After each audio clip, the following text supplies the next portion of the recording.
ఈ దినవాక్య ధ్యానాంశము జయించు వారికి 7 దీవెనలు. ఈ లోకములో 2 రకాల ప్రజలున్నారు. ఒకరు వెలుగు సంబంధులు, మరొకరు చీకటి సంబంధులు.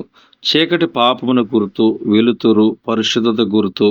మనం పరిశుద్ధముగా జీవించాలని, జయ జీవితము కలిగి ఉండాలని దేవుడు కోరుకుంటున్నాడు. జయించు వారికి ప్రత్యేకమైన ఆశీర్వాదాలను ఇస్తానని దేవుడు ప్రకటన గ్రంథం ద్వారా తెలియజేశాడు. జయించువానికి దేవుని పరదేశంలో నా జీవవృక్ష ఫలం భుజింపనిత్తునని ప్రకటన 2:7 చెప్పాడు.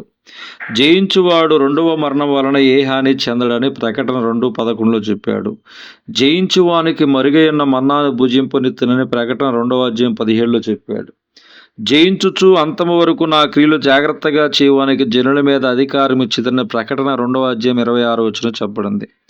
జయించువాడు అలాగున తెల్లని వస్త్రములు ధరించుకునను, జీవగ్రంథములో నుండి అతని పేరెంత మాత్రమును తుడుపు పెట్టక నా తండ్రి ఎదుటను ఆయన దూతల ఎదుటను అతని పేరు ఒప్పుకొందును. ప్రకటన గ్రంథం 3:5 జయించు వానిని నా దేవుని ఆలయములో ఒక స్తంభముగా చేసేదను. అందులో నుండి వాడు ఇక మీదట ఎన్నటికీ వెలుపలికి పోడు. మరియు నా దేవుని పేరును పరలోకములో నా దేవుని యొద్ద నుండి దిగివచ్చుచున్న నూతనమైన యెరూషలేమున నా దేవుని పట్టణపు పేరును, నా క్రొత్త పేరును వాని మీద వ్రాసేదను. ప్రకటన గ్రంథం 3:12 నేను జయించి నా తండ్రితో కూడా ఆయన సింహాసనమందు కూర్చుండి ఉన్న ప్రకారము జయించు వాని నాతో కూడా నా సింహాసనమందు కూర్చుండనిచ్చేదను. ప్రకటన గ్రంథం 3:21 జయించువాడు 2వ మరణం వలన ఏ హాని చెందడు. ప్రకటన 2:11 2వ మరణము నరకానికి సూచన. జయించే వ్యక్తి నరకము నుంచి తప్పించబడతాడు. నేను నా తండ్రి వలన అధికారము పొందినట్లు జయించుచు అంతం వరకు నా క్రియలు జాగ్రత్తగా చేయడానికి జనుల మీద అధికారం ఇచ్చేదను. ప్రకటన 2:26 అని దేవుడు సెలవిస్తున్నాడు గనక పాపము పైన, శరీరము పైన, యవనేచ్ఛల పైన, నోటిపైన, కళ్ళపైన, తలంపులపైన నిరంతరము జయ జీవితము కలిగి ముందుకు సాగాలి. అటువంటి వారిని దేవుడు కోరుకుంటున్నాడు. ఆదివారం రోజు, గుడ్ ఫ్రైడే రోజు లేదా క్రిస్మస్ రోజు మాత్రమే జయిస్తే సరిపోదు.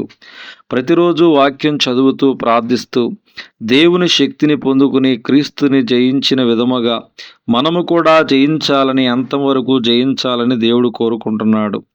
ఆయన క్రియలు అనగా పరిశుద్ధమైన క్రియలు, వాక్యానుసారమైన క్రియలు, దేవుడిని మహిమపరిచే క్రియలు.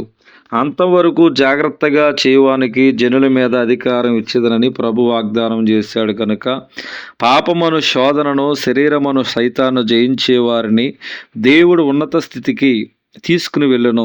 దానియేలు, షడ్రకు, మెషకు, అబద్నెగో అను వారు తమ శరీరాన్ని జయించారు కాబట్టి దేశములోనే ఉన్నతమైన అధికారులుగా నిలవబెట్టబడ్డారు.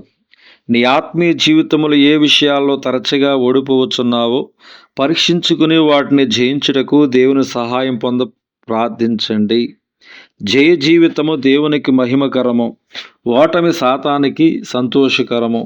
తమ శరీరాలను జయించిన దానియేలు, షడ్రకు, మెషకు, అబద్నెగోలను దేవుడు దీవించాడు, హెచ్చించాడు. అట్టి జయ జీవితము కలిగి వర్ధిల్లమని మనవి. దేవుడి కొద్ది వాక్యము దేవుడు దీవించునుగాక. ఆమేన్.